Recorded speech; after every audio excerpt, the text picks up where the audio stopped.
कौटिल्य अर्थशास्त्र यानि चाणक्यको अर्थशास्त्र कहिले सुन्नुभएको छ?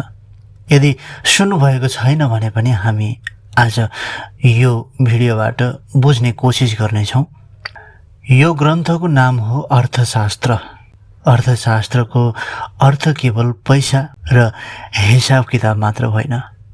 यसको मतलब यो हो कि समाजलाई कसरी व्यवस्थित गर्ने, देश कसरी चलाउने र मानव जीवनलाई कसरी समृद्ध बनाउने भन्ने कुराको विज्ञान पनि हो।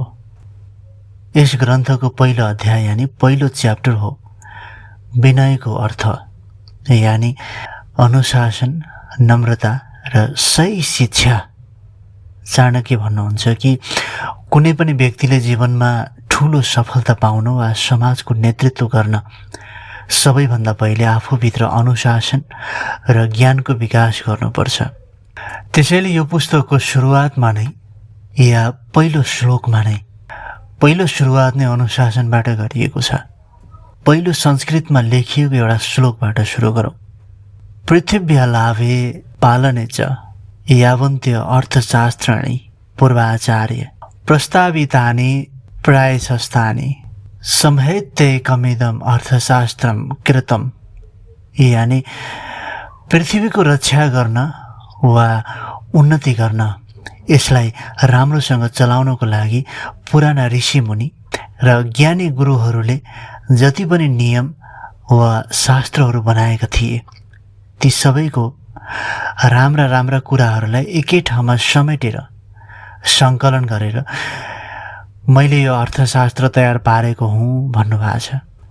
गुरु चाणक्य हामीलाई सिकाउँदै हुनुहुन्छ कि हामीले जीवनमा नयाँ काम गर्दा पुराना बुढापाका र ज्ञानी व्यक्तिहरूको अनुभव र ज्ञानको सम्मान गर्नुपर्छ र त्यहाँबाट हामीले सिक्नुपर्छ। यस पुस्तकभित्र कुन कुन विषयमा कुराकानी गरिएको छ र यसका अध्यायहरू के हुन् भनेर अब यहाँ प्रस्तुत गरिन्छ। आजभन्दा झन्डै 2400 वर्ष अगाडि गुरु चाणक्यले, यानि चाणक्यको अर्थशास्त्र भनेर पनि बुझ्ने गरिन्छ, उहाँले लेख्नुभएको एउटा यस्तो ग्रन्थ छ जसले गरिब वा दुखी या मिडल क्लास या साधारण मानिसहरूलाई पनि साम्राज्यको राजा बनाउन सक्छ। हो त्यो ग्रन्थको नाम हो कौटिल्यको अर्थशास्त्र यानि चाणक्य अर्थशास्त्र। जसको मन र बानी आफ्नो नियन्त्रणमा छैन, उसले कमाएको धन र सफलता धेरै टिक्न सक्दैन।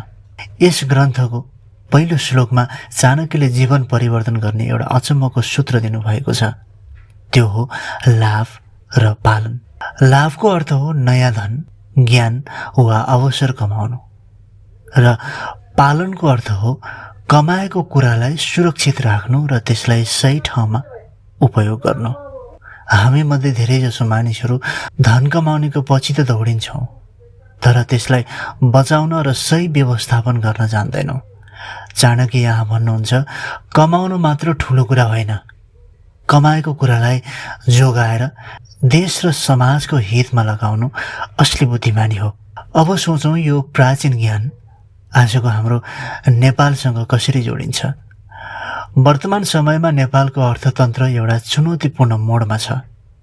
राजनीतिक उतार चढाव, बाहिरी समस्याका कारण बजार केही सुस्त अवश्य देखिएको छ, तर अर्कोतिर नेपालमा जलविद्युतको क्रान्ति भइरहेको छ। विदेशी मुद्राको सञ्चित बलियो छ।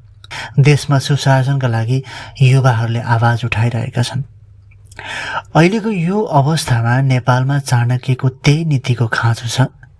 देशमा नयाँ अवसरहरू सिर्जना गर्नु, हाम्रा प्राकृतिक स्रोत र युवा शक्तिलाई देशमै रोकेर सही रूपमा उपयोग गर्नु अझ बढी आवश्यक भएको छ।